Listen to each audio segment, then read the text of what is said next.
Dan kita akan membahas di malam hari ini tentang qissatu Ya'juj wa Ma'juj.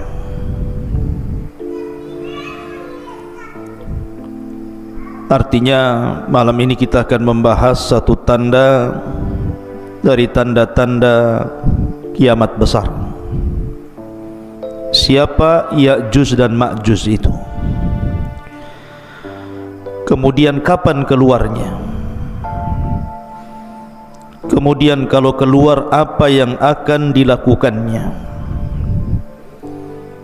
Kemudian bagaimana cara menghadapinya dan juga bagaimana wafatnya? Ini yang kita akan bahas 1 jam ke depan.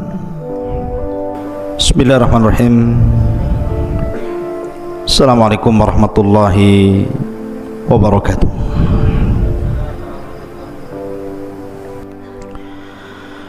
Di dalam surah Al-Kahfi dicantumkan di dalam ayat yang ke-92 dan seterusnya, Allah Subhanahu wa taala berfirman, hatta idza balagas bainas saddaini wajada min dunihima qauman la yakaduna yafqahuna qawla. Ketika Dzulqarnain sampai di antara dua gunung, didapatinya di belakang kedua gunung itu ada sebuah kaum yang hampir-hampir Dzulqarnain tidak mampu memahami bahasa mereka. Jadi Raja Dzulqarnain ini satu di antara 4 raja yang menguasai dunia, yang 2 mukmin dan 2 kafir. Adapun yang mukmin yang paling luas kekuasaannya siapa? Nabi Allah Sulaiman. Itu yang paling luas kekuasaannya. Karena kekuasaan Sulaiman bukan bagi bangsa manusia saja, bangsa jin pun dikuasai dia. Baru orang nomor 2 ya Dzulqarnain. Itulah raja yang mukmin, yang beriman kepada Allah, yang sebagian besar dunia dikuasainya. Baru setelah itu yang 2 kafir, Namrud dan Bukhtun Nasr. Lah Dzulqarnain ini menurut riwayat Abdullah ibn Abbas radhiyallahu anhuma keliling dunia sampai menghabiskan waktu 500 tahun lamanya. Sampai suatu ketika Dzulqarnain ini mengarah ke sebuah arah, maka dia kemudian sampai di antara 2 gunung. Lah di balik 2 gunung itu ada sebuah kaum. Masalahnya kaum itu tidak bisa diajak bicara. Kalaupun mereka bisa diajak bicara, Dzulqarnain tidak paham maksudnya. Karena Dzulqarnain baru sampai di tempat itu. Tetapi bagaimanapun Allah Subhanahu wa taala berikan kemampuan kepada Dzulqarnain itu, summa atba'a sababa. Jadi Dzulqarnain itu diberikan oleh Allah kemampuan untuk memahami apa yang menjadi sulit bagi dia menjadi mudah. Akhirnya diriwayatkan Dzulqarnain mempersiapkan 10 penerjemah. Yang satu penerjemah ke penerjemah yang lainnya itu beda bahasa. Jadi kaum yang tidak bisa dipahami bahasanya ini kemudian bicara kepada penerjemah pertama dengan bahasa lain. Penerjemah pertama, kedua menggunakan bahasa lain lagi. Penerjemah kedua, ketiga menggunakan bahasa lain lagi, sampai 10 bahasa untuk menerjemahkan keinginan kaum di balik 2 gunung itu. Setelah 10 bahasa, Dzulqarnain baru paham, oh maksudnya apa. Apa maksudnya keinginan mereka? Itu digambarkan dalam Al-Quran. Qalu, mereka mengatakan, ya Dzulqarnaini, inna Ya'juj wa Ma'juj mufsiduna fil ardi fahal naj'alu laka kharjan ala an taj'al bainana wa bainahum sadda.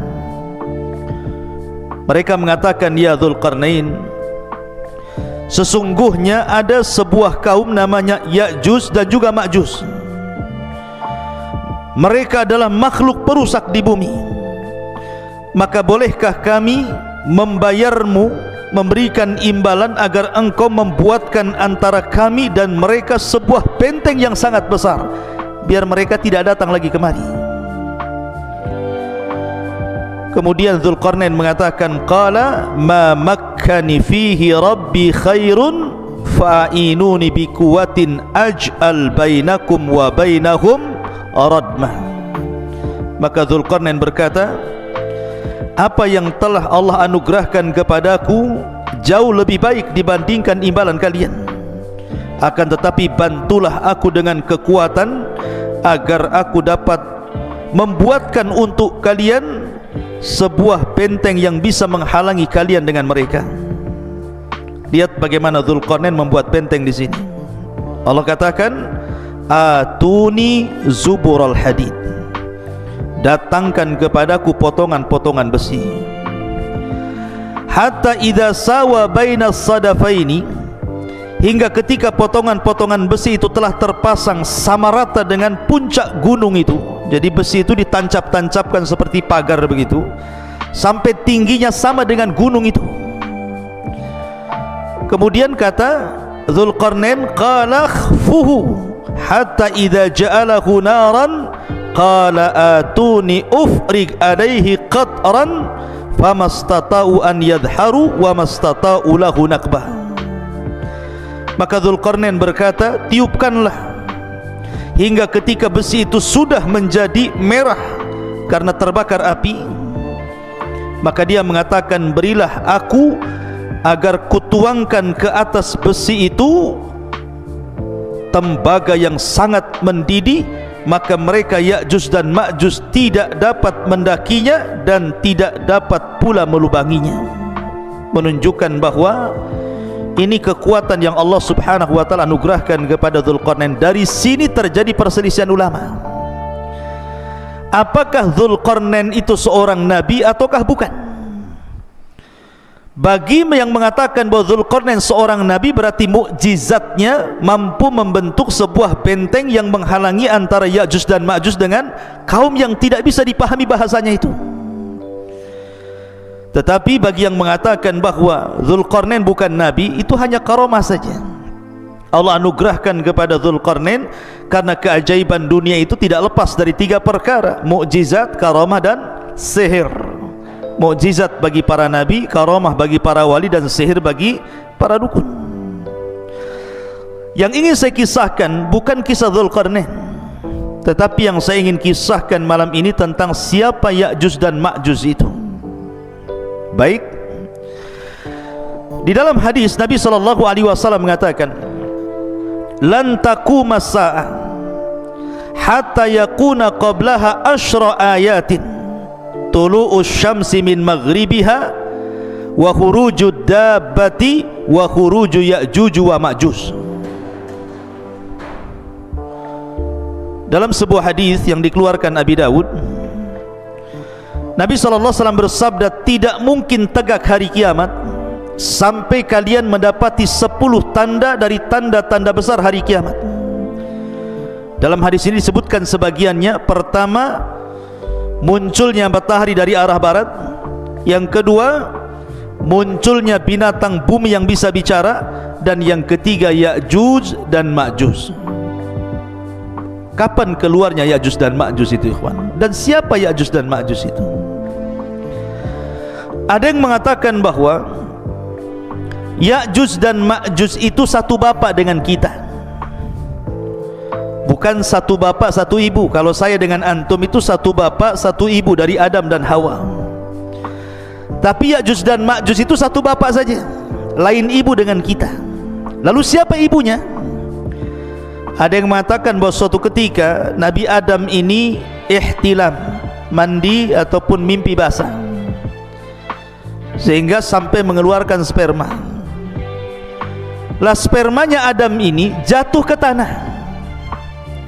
Rupanya karena jatuh ke tanah itulah akhirnya sperma yang menyatu dengan tanah itu tiba-tiba membentuk manusia dari tanah. Itulah yang disebut dengan Ya'juj dan Ma'juj. Jadi bapaknya Adam, ibunya tanah. Nah, itu pendapat yang pertama. Berarti Ya'juj dan Ma'juj dengan kita itu satu bapak, karena beda ibu. Kalau kita kan satu ibu satu bapak, kalau mereka satu bapak dengan kita saja. Tapi tentu riwayat ini batil, ikhwan, karena tidak bisa kita menetapkan sesuatu tanpa dalil. Ini cerita Israiliyat, ya. Tetapi pendapat yang kuat bahwa Ya'juj dan Ma'juj itu satu bapak satu ibu dengan kita. Dia turunan Adam dan juga turunan Hawa. Allah Subhanahu wa taala berfirman dalam surah Al-Ankabut ayat 15, "Fa'anjainahu wa ashabas safinati." Kami selamatkan Nuh dan seluruh orang-orang yang ada di perahunya. Dan Allah juga mengatakan dalam surah As-Saffat ayat 77, "Wa ja'alna dzurriyyatahu humul baqin." Dan kami jadikan seluruh anak turunan Nuh itu yang akan hidup sampai kiamat. Dari sini bahwa Ya'juj dan Ma'juj itu secara nasab itu sampai kepada Nuh alaihi salatu wassalam. Disebutkan bahwa dalam sebuah hadis yang diriwayatkan dalam kitab Al-Musnad ataupun dalam kitab Sunan, jadi Nuh alaihi salatu wassalam itu kan memiliki beberapa putra. Ada 4 putra, tetapi yang satu kafir, namanya Kan'an, itu kafir, ikut agama ibunya dan mati tenggelam. Adapun yang tersisa adalah Syam, kemudian Ham, kemudian Yafis. Itu 3 putra Nuh yang masih hidup kala itu, yang ada di perahu Nuh itu. Pertama Syam, kemudian Ham, kemudian Yafis. Adapun Syam itu disebut Abul Arab, bapaknya orang-orang Arab. Jadi seluruh orang Arab itu turunan Syam. Adapun Ham maka disebut Abu Sudan, orang-orang Sudan, orang-orang berkulit hitam itu bapaknya siapa? Ham. Adapun Yafis itu Abu Turk, bapaknya orang-orang Turku, bukan Turki, bukan. Turk itu adalah sebuah bangsa yang kemudian terdiri daripada beberapa bangsa-bangsa, dan itu diisyaratkan ke bangsa Asia kayak kita ini, itu turunan Yafis namanya. Jadi Turk itu banyak kabilah-kabilah. Lah salah satu kabilah Turk itu adalah Ya'juj dan Ma'juj. Jadi Ya'juj dan Ma'juj itu turunan daripada Yafis, dan Yafis ini putra Nuh alaihi salatu wassalam, dan nasab Nuh sampai kepada Adam alaihi salatu wassalam. Dari sini jelaslah bahwa Ya'juj dan Ma'juj itu manusia sama dengan kita.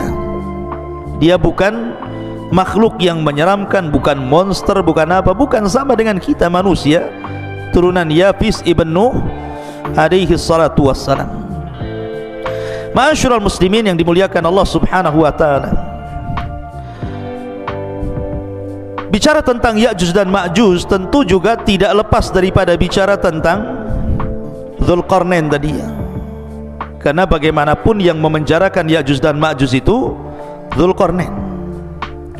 Sedikit saya akan jelaskan secara singkat tentang Dzulqarnain biar antum paham.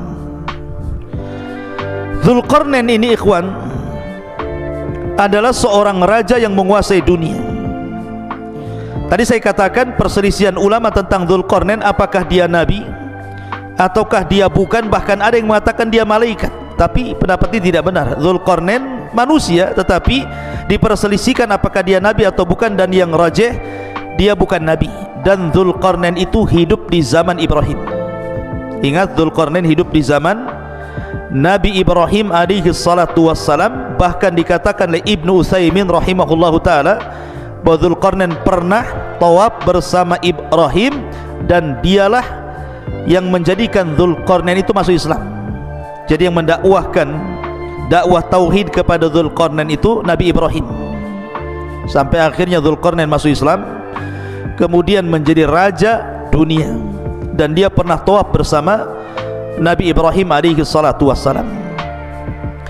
Ada yang mengatakan bahwa Dzulqarnain adalah Iskandar Yunan, atau disebut dengan Iskandar Al-Maqduni.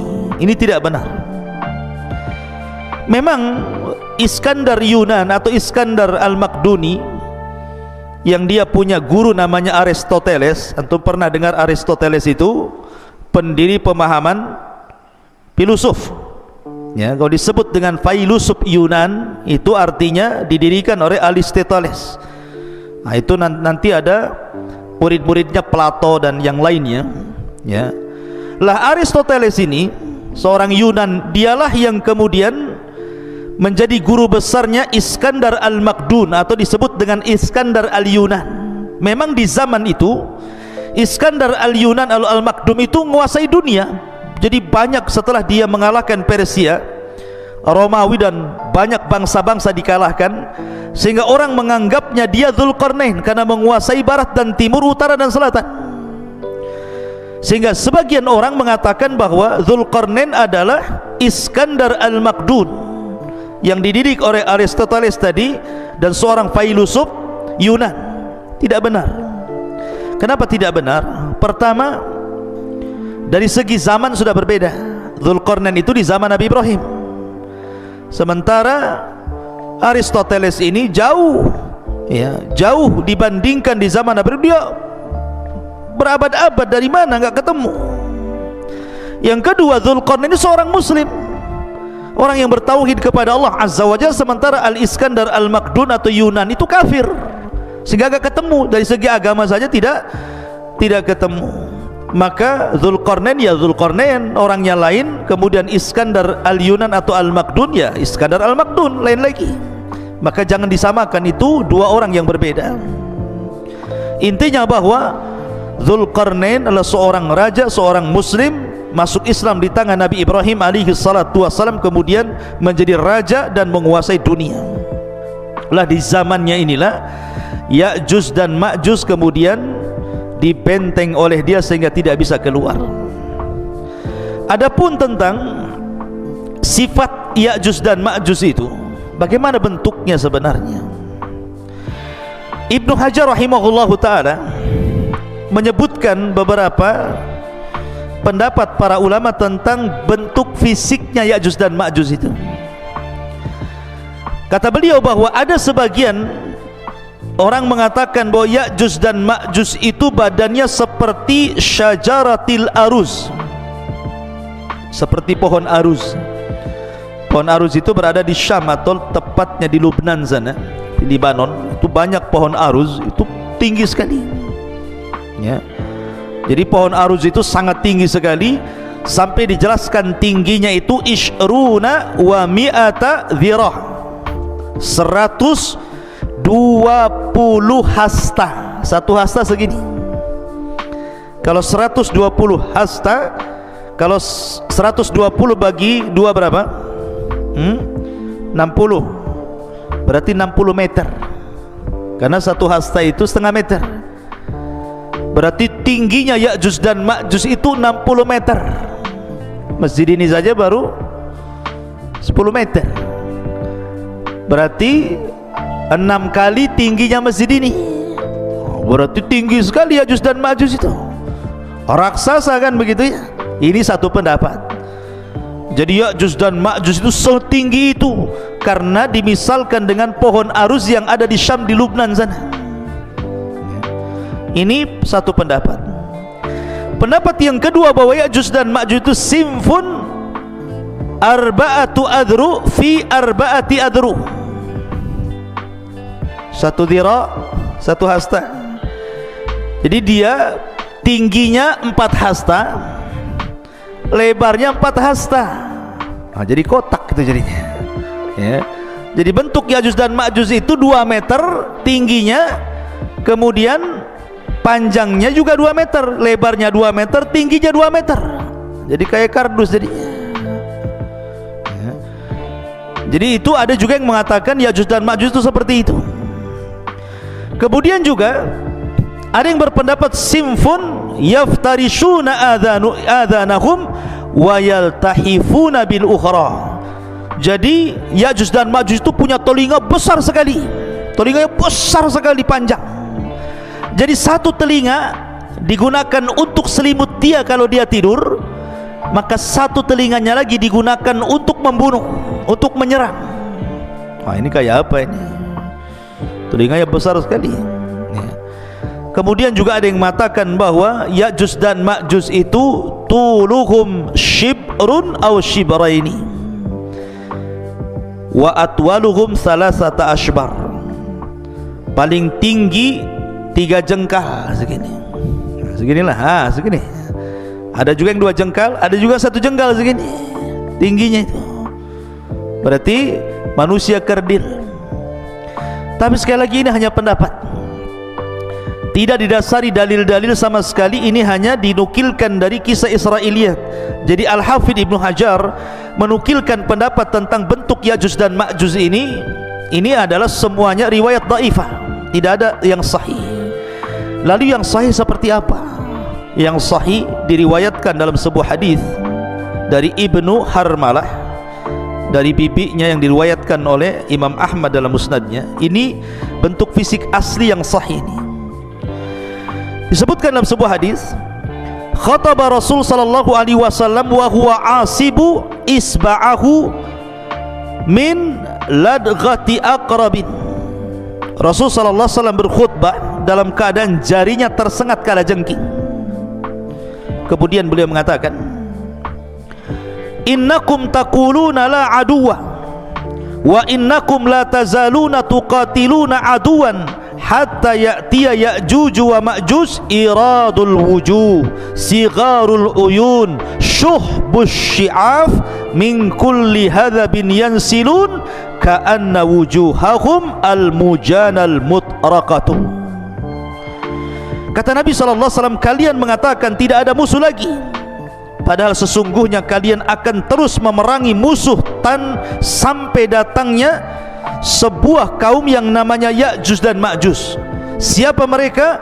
Mereka adalah lebar mukanya, kecil matanya alias sipit, warna putih di rambut atasnya. Mereka mengalir dari tempat-tempat yang tinggi, seakan-akan wajah mereka persis seperti perisai perang. Artinya bahwa Ya'juj dan Ma'juj itu kalau kita kelompokkan satu dunia ini, orang-orang yang mirip dengan Ya'juj dan Ma'juj itu berdasarkan hadis Imam Ahmad ini mengisyaratkan kemana? Ke bangsa Cina. Ke bangsa Cina kan. Kita ini orang-orang Asia itu kan matanya sipit, bulat, pendek gitu ya. Orang-orang kayak orang-orang Mongol gitu ya. Ya, jadi Ya'juj dan Ma'juj itu disyaratkan kepada bangsa-bangsa Cina. Tapi bukan berarti kemudian Ya'juj dan Ma'juj itu Cina, tidak ada. Bukan, orang Cina bukan Ya'juj dan Ma'juj. Maksudnya fisiknya persis seperti mereka, seperti orang Cina. Kalau Noval ini tidak seperti orang Cina, orang Bangla ini. Ya. Jadi Ya'juj dan Ma'juj itu seperti orang Cina, maksudnya fisiknya, tapi bukan berarti Cina itu Ya'juj Ma'juj, tidak. Karena ada yang berpendapat bahwa Ya'juj Ma'juj itu Cina, bukan. Kemudian benteng yang dibangun Dzulqarnain itu tembok Cina, ya, nggak nyambung ikhwan. Jaka sembung nggak nyambung. Kenapa? Karena tadi saya sudah jelaskan ayatnya kan, bahwa temboknya Dzulqarnain itu terbuat dari besi, kemudian dilumuri tembaga. Nah, tembok Cina dari mana? Dari tembok, dari batu bata aja disusun. Yang kedua, tembok Cina pernah roboh sebagiannya. Kalaupun seandainya dirudal itu bisa roboh, tapi benteng Ya'juj dan Ma'juj tidak bisa, kuat sekali. Dan itu berdasarkan Al-Quran dan juga hadis Nabi SAW. Tidak mungkin roboh benteng itu kecuali Allah izinkan roboh. Jadi tidak ada kaitan benteng Cina dengan bentengnya Dzulqarnain atau Ya'juj dan Ma'juj dengan orang Cina. Nggak ada kaitan di situ. Ya'juj dan Ma'juj lain, benteng Cina juga lain, bukan benteng Ya'juj dan Ma'juj. Ya, secara fisik ya persis gitu saja. Ya. Ma'asyiral muslimin yang dimuliakan Allah Subhanahu wa taala. Kemudian dari segi jumlah mereka, Mereka kan sekarang terkurung ikhwan, karena ada yang mengatakan di balik benteng ini di mana? Apakah dalam tanah, di gua-gua, di gorong-gorong gitu ya, atau di dalam dasar lautan, atau di atas bumi? Wallahu alam. Tetapi lihat bagaimana Allah subhanahu wa ta'ala gambarkan betapa banyaknya mereka. Nabi SAW bersabda dalam hadis Abi Sa'id Al-Khudri radhiyallahu anhu. Nabi SAW mengatakan, yaqulullah, berarti di sini hadis qudsi ya, Allah berfirman, ya Adam, wahai Adam. Jadi suatu ketika Allah akan memanggil Nabi Adam. Kemudian Adam mengatakan, labbaika wa sa'daika wal khairu fi yadaik. Kata Adam, labbaik, ku sambut panggilanmu ya Rabb dengan senang hati, dan kebaikan semua di tanganmu ya Rabb.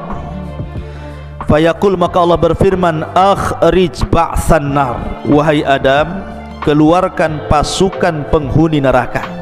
Adam, keluarkan pasukan penghuni neraka.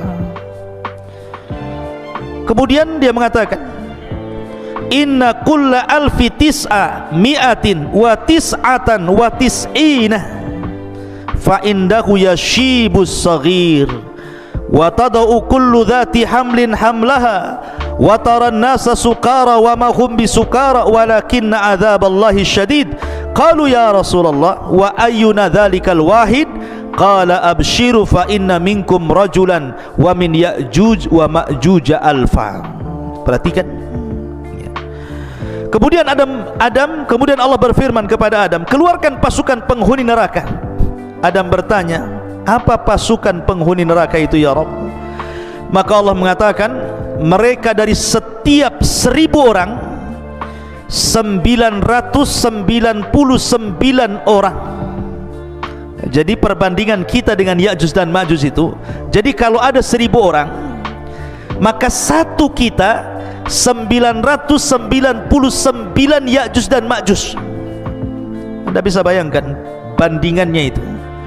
Jadi kalau antum di sini ada 20 orang, dibandingkan dengan Ya'juj dan Ma'juj, setiap satu orang bandingannya 999, berarti jumlah mereka banyak. Jadi kalau antum melawan Ya'juj dan Ma'juj, antum satu orang melawan 999 Ya'juj dan Ma'juj, kira-kira menang gak tuh? Antum satu orang lawan satu orang aja kalah antum. Ini 999, bonyok lah, banyak jumlahnya kan. Macam mana cara melawannya ini? Sekian banyaknya itu kan. Kemudian Allah berfirman, membacakan ayat Al-Quran setelah menyebutkan mereka dari setiap 1000 orang 999 orang. Ketika itu anak kecil menjadi beruban, setiap yang hamil melahirkan apa yang dikandungnya, dan kamu lihat orang-orang seakan-akan mabuk padahal mereka tidak mabuk, tetapi karena azab Allah yang sangat keras. Para sahabat bertanya, Rasul, siapa yang satu itu? Maka Nabi SAW mengatakan, bergembiralah, sesungguhnya penghuni neraka itu satu di antara kalian, dan Ya'juj dan Ma'juj 1000 dari mereka. Artinya dari 1000 orang itu satu di antara kita, 999 dari mereka. Menunjukkan penghuni neraka banyak sekali. Karena dari Ya'juj dan Ma'juj saja bandingannya 1 banding 999 jiwa gitu ya. Maka dari hadis ini ada beberapa faedah. Pertama, Ya'juj dan Ma'juj calon penghuni neraka. Yang kedua, jumlah mereka besar. Dan yang ketiga, mereka adalah turunan Adam alaihi salatu wassalam.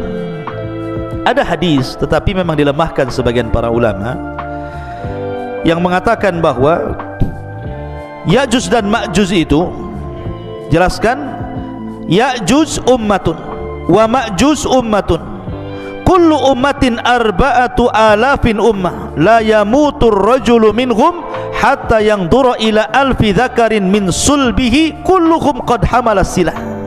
Jadi ada hadis yang mengatakan, satu orang Ya'juj dan Ma'juj itu tidak akan mati sampai dia melahirkan anak cucunya, sampai jumlah mereka itu 1000 orang, baru mereka mati. Jadi kalau Ya'juj dan Ma'juj ini mati, pasti sudah memiliki anak cucu dan jumlahnya 1000 orang dan mereka sudah siap berperang dengan senjata mereka. Tapi hadis ini lemah, ya. Tapi masyhur dalam kisah-kisah Ya'juj dan Ma'juj kalau dijelaskan oleh para ulama. Taib. Sekarang pertanyaannya, ada di mana Ya'juj dan Ma'juj itu sebenarnya? Karena di masa Khalifah Abbasiyah, ketika itu yang memimpin siapa? Al-Wathiq. Jadi para khalifah di zaman itu berusaha mencari-cari tahu di mana sih letak Ya'juj dan Ma'juj itu, ada di mana sebenarnya? Ada di hutan Jabal Uhud kah? Ada di mana kah? Kita tidak tahu. Tapi yang jelas bahwa khalifah-khalifah di zaman dulu itu berusaha mencari tempat di mana Ya'juj dan Ma'juj itu. Lah salah satunya Khalifah Abbasiyah Al-Wathiq mengirim sebuah pasukan besar, kemudian mereka berjalan dari negeri ke negeri, dari daerah ke daerah, dari desa ke desa, dari lembah ke lembah, dari bukit ke bukit, padang pasir ke padang pasir, sampai akhirnya mereka sampai di sebuah benteng yang sangat kokoh. Dan itu disebutkan oleh Imam Ibnu Katsir dalam kitabnya. Jadi pasukan Al-Wathiq Khalifah Abbas ini berhasil menemukan benteng itu. Benteng itu sangat kokoh sekali, karena ketika itu Khalifah Al-Wathiq bermimpi bahwa terjadi keretakan benteng itu dalam mimpinya. Makanya dia kirim pasukan untuk mencari benteng itu dan ketemu. Rupanya benteng yang sangat kokoh sekali, yang sangat tinggi sekali, yang tidak bisa diretakkan sama sekali. Akhirnya kemudian mereka pun menyisihkan pasukan mereka untuk menjaga benteng itu, kemudian pulang. Memang kisah ini Ibnu Katsir tidak menyebutkan sanadnya, tetapi beliau menyebutkan seperti itu. Cuman letaknya di mana masalahnya? Ya. Lah dari sini ikhwatu fiddin muliakan Allah Azza wa Jalla, sebagian ulama mengatakan bahwa Ya'juj dan Ma'juj itu terletak di antara dua lautan yang disebut dengan lautan Aswad, lautan hitam, dan lautan Qazwin. Namanya lautan Qazwin dan lautan hitam, di tengah-tengahnya. Ada juga yang mengatakan seperti yang dikatakan oleh Al-Imam At-Tabari, Al-Imam At-Tabari rahimahullahu taala, bahwa letak Ya'juj atau bentengnya Dzulqarnain yang dibaliknya itu ada Ya'juj dan Ma'juj, itu baina Armenia wa Adribijan walakin lam yasil ahadun ila dhalik. Kata At-Tabari mengatakan bahwa letak benteng Dzulqarnain atau letak Ya'juj dan Ma'juj itu ada di antara Armenia dan Adribijan. Antara Armenia dan Adribijan, mungkin kalau sekarang mungkin dekat Georgia namanya, Georgia gitu ya, di sekitar Georgia sana. Nah, sekitar itulah. Mungkin dari Cina itu ke arah mana tuh? Ke arah selatan atau ke utara gitu ya. Nah, sekitar itu. Tapi yang jelas tidak ada satupun orang yang sampai ke situ. Adapun kisah Ibnu Katsir tentang delegasi Khalifah Abbasiyah Al-Wathiq ini wallahu alam, karena tidak bersanad masalahnya. Tapi yang jelas kita yakini bahwa Ya'juj dan Ma'juj itu ada di balik benteng Dzulqarnain. Kapan keluarnya? Wallahu alam, karena itu tanda dari tanda-tanda kiamat besar. Sekarang bagaimana keluarnya? Bagaimana cara keluarnya? Ma'asyiral muslimin yang dimuliakan Allah Azza wa Jalla, saya akan runut satu tanda kiamat sebelum keluarnya Ya'juj dan Ma'juj. Kita tahu bahwa sebelum keluarnya Ya'juj dan Ma'juj itu, dari tanda-tanda kiamat besar adalah keluar Dajjal. Dajjal dulu ya. Dajjal dulu keluar, baru kemudian Ya'juj dan Ma'juj. Jadi Dajjal ini fitnahnya adalah fitnah agama. Jadi Dajjal itu fitnahnya fitnah agama. Fitnah agama artinya bahwa Dajjal ini sama sekali tidak merusak seperti Ya'juj dan Ma'juj. Memang murni fitnah agama, tidak ada kaitan dengan Ya'juj dan Ma'juj ya. Lah kemudian Allah subhanahu wa ta'ala takdirkan turun Isa bin Maryam, kemudian membunuh Dajjal. Lah ketika Isa bin Maryam telah membunuh Dajjal inilah baru kemudian muncul Ya'juj dan Ma'juj. Lah ketika itu Allah subhanahu wa ta'ala memerintahkan Isa untuk sembunyi, karena kalau melawan tidak akan sanggup. Karena Rasul yang mengatakan kaum ini tidak bisa diperangi, bukan tidak bisa dibunuh, tidak bisa diperangi karena jumlahnya banyak masalahnya. Tadi saya katakan kalau antum melawan Ya'juj dan Ma'juj berarti satu dari antum melawan 999. Macam mana cara membunuhnya? Yang ada kita yang dibunuh mereka gitu ya. Makanya karena saking banyak jumlahnya itulah, makanya Rasul sallallahu alaihi wasallam bersabda bahwa kaum ini tidak bisa diperangi. Makanya kenapa Allah Subhanahu wa taala merintahkan Isa untuk membawa pasukan kaum muslimin sembunyi di Bukit Tur.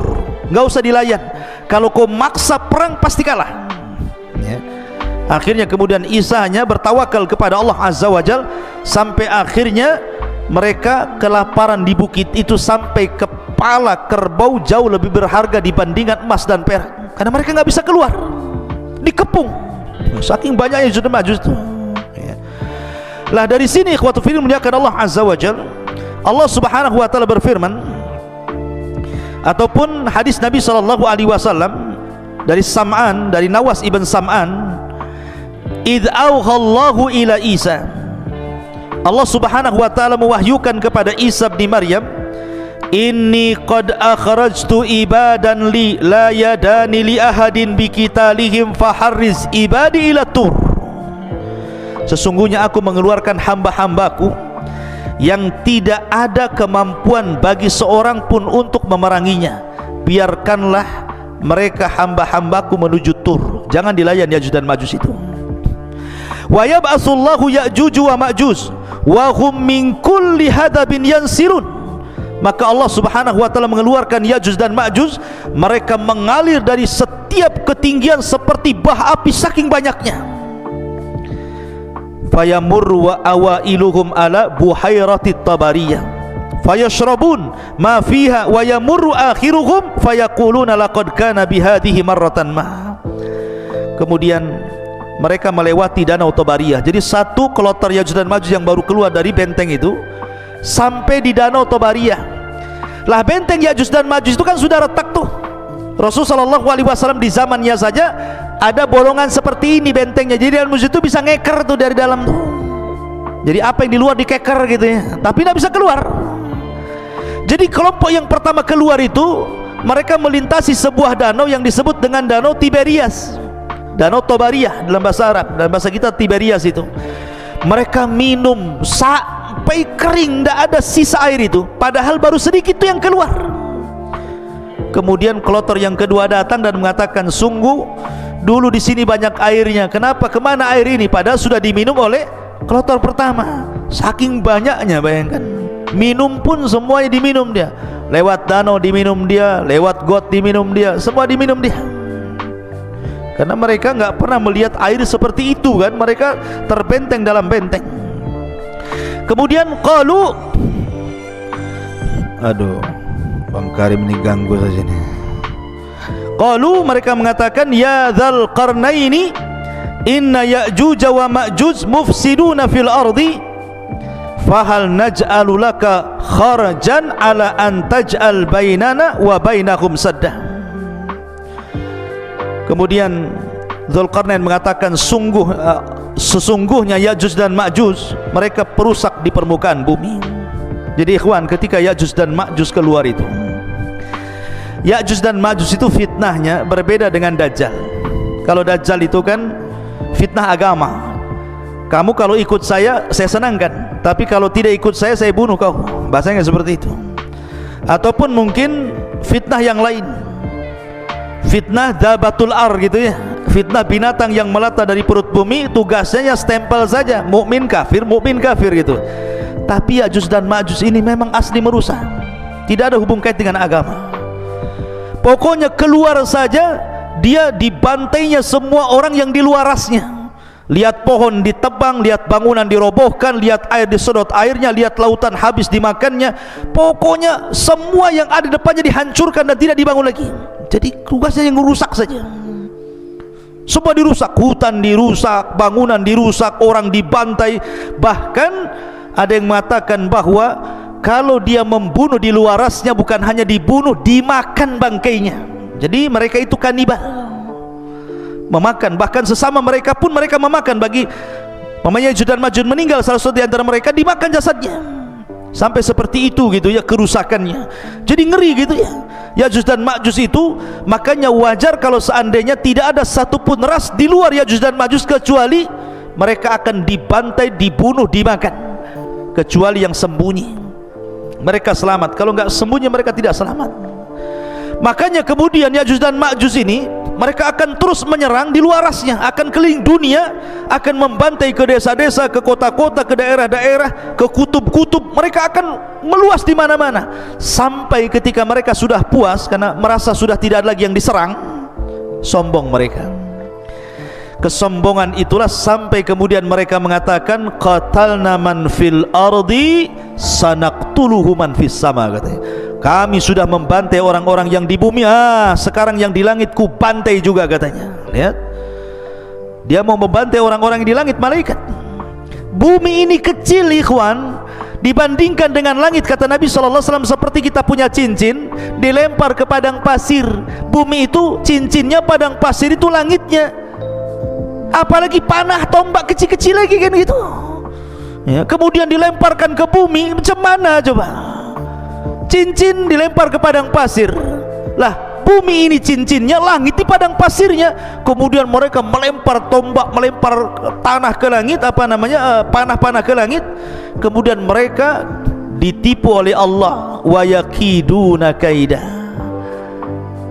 Tiba-tiba Allah sedot itu panah sama tombak itu sampai keluar jalur awan, sampai gak kelihatan ya. Kemudian setelah tombak dan panah mereka itu menembus awan-awan, tiba-tiba kemudian dibalikan lagi sama Allah. Dan Allah Subhanahu wa ta'ala kemudian lumuri di ujung-ujungnya itu darah-darah, seolah-olah mereka sudah membunuh orang-orang yang ada di langit, padahal tidak ada satu makhluk yang terkena tembakan itu. Allah hendak menipu daya mereka sehingga mereka makin sombong. Sekarang mana lagi, di langit sudah kami bunuh, di bumi sudah kami bunuh, mana lagi, katanya. Sombongnya mereka. Dari itulah maka akhirnya Allah Subhanahu wa ta'ala, al jaza'u min jinsil amal, mulai Allah membalas perbuatan mereka. Masyarul muslimin yang dimuliakan Allah Subhanahu wa ta'ala, lah Ya'juj dan Ma'juj ini sebenarnya mereka susah keluar sebenarnya. Setiap hari itu mereka, sampai hari ini mereka hendak keluar melobangi. Jadi kalau sudah lubang kemudian matahari mulai terbit, maka matahari mulai terbenam, maka mereka kemudian pulang lagi. Begitu setiap hari ya. Ketika mereka datang lagi, rupanya lubang yang kemarin sudah tertutup lagi. Sampai akhirnya di akhir zaman, kata Nabi SAW, pimpinan mereka Ya'juj dan Ma'juj mengatakan kepada anak buahnya, ghadan nahfiru insyaallah. Besok, katanya Ya'juj dan Ma'juj, pemimpinnya mengatakan, kita akan gali lagi lubang ini insya Allah. Setelah diilhamkan pemimpinnya mengucapkan insya Allah, maka tiba-tiba lubang itu tidak kembali lagi, tetap lubang. Akhirnya digali sampai mereka bisa menembus di luar benteng. Dari situ Allah mengatakan min kulli hadabin yansilun, keluar semua dari lubang itu, kemudian membantai, membunuh di luarasnya. Masyarul muslimin yang dimuliakan Allah Azza wa Jalla. Lalu bagaimana akhir perjalanan Ya'juj dan Ma'juj itu? Jadi ketika Ya'juj dan Ma'juj itu sudah membantai semua di luar rasnya, manusia-manusia di luar rasnya, kecuali yang selamat ya, tadi Isa dan para pengikutnya yang ada di Bukit Tur, dan orang-orang yang sembunyi entah di mana, entah berantai, yang penting mereka selamat. Maka Isa melihat kerusakan itu kemudian berdoa kepada Allah agar Allah menghancurkan mereka. Dari sini Allah Subhanahu wa ta'ala kemudian mengutus apa? Naghaf. Apa Naghaf? Naghaf itu semacam ulat. Lihat bagaimana kalau Allah menghancurkan sebuah kaum, tidak perlu ngirim buaya, apalagi buaya darat ya. Jadi cukup dikirim ulat saja, tidak perlu mengirim harimau, cukup ulat.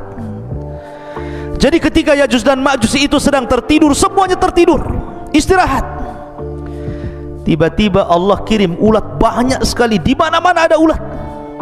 Rupanya ulat itu berjalan ke belakang sampai di tengkuknya. Tiba-tiba Allah Subhanahu wa ta'ala jadikan ujung mulut ulat itu menembus tengkuk Ya'juj dan Ma'juj, masuk dari belakang, kemudian merusak isi badannya. Subhanallah, seperti listrik kalau antum cabut gardunya itu, apa yang terjadi? Bukan satu yang mati, satu batang mati.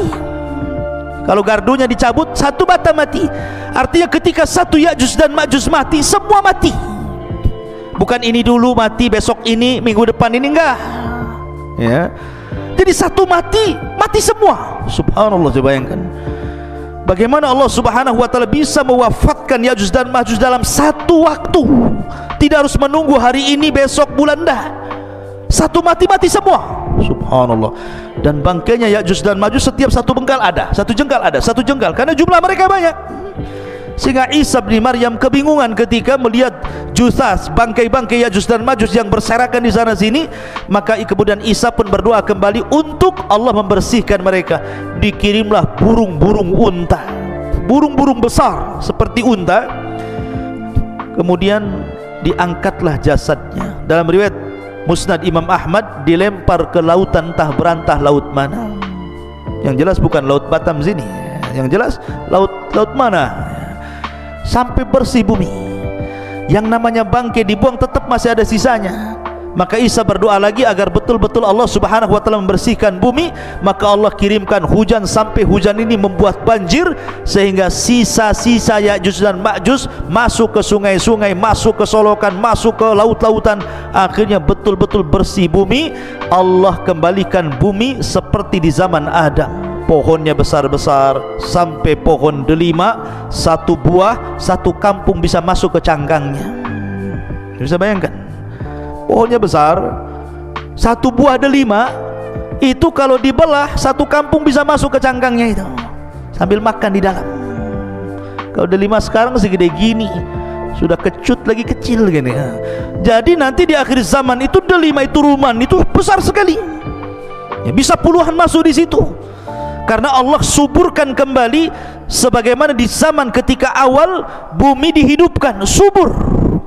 Dari sini akhirnya Isa bin Maryam mulai membawa pasukan Imam Mahdi yang sudah meninggal, memimpin dunia, mematahkan salib, kemudian membunuh babi, kemudian menegakkan keadilan.